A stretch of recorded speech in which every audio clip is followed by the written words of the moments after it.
Il reste encore des positions tenues par les fidèles de Laurent Gbagbo. Hier, les militaires fidèles au nouveau pouvoir, c'est-à-dire Alassane Ouattara, ont attaqué ces irréductibles à l'arme lourde. Aujourd'hui, il n'y a plus de combat, les discussions continuent en coulisses, mais les habitants continuent, eux, de quitter les lieux.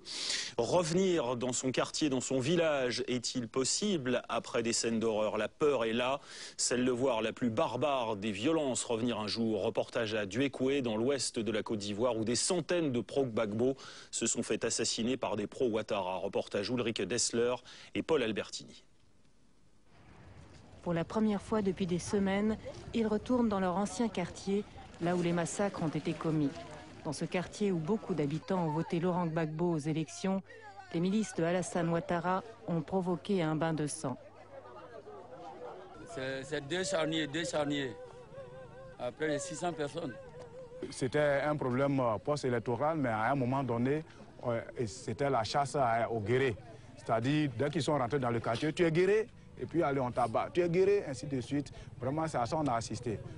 Les miliciens ont pillé et incendié le quartier. Presque toutes les maisons ont été détruites. Aujourd'hui, personne n'imagine revenir vivre ici. Et même si les casques bleus de l'ONU patrouillent dans le quartier, les habitants ne se sentent pas en sécurité. Ce que nous avons vu, c'est une épuration ethnique, purement ethnique. Un génocide planifié. Mais c'est un génocide planifié du gouvernement ou par qui? Tout à fait, c'est le gouvernement Alassane. C'est le gouvernement Alassane. Ce sont pas le gouvernement, mais c'est que nous on les prenait pour des rebelles qui sont venus nous attaquer. Tant que les miliciens ne seront pas sous les verrous, les habitants du quartier auront peur. Julie est retournée chez elle pour voir si elle pouvait récupérer quelques vêtements. Aujourd'hui, elle est incapable de pardonner à Alassane Ouattara et elle ne croit pas aux paroles de réconciliation du nouveau gouvernement. Réconciliation, vraiment, quand je vois, ils font des choses au bout des lèvres, ils ne font pas ça en profond de leur cœur. Qu'est-ce qu'il doit se passer pour que vous pensiez que ça vienne du cœur?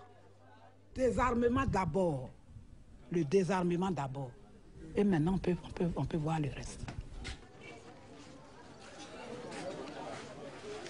Que ce soit Gbagbo qui soit au pouvoir, que ce soit Alassane qui soit au pouvoir, même quelqu'un d'autre qui soit au pouvoir, il est venu pour gérer la population ivoirienne. Nous sommes obligés d'accepter. Nous sommes obligés d'accepter de collaborer. Nous allons venir sur, il y a la sécurité, il y a la paix. Et nous allons œuvrer tous pour la paix. Ça, il n'y a pas de problème.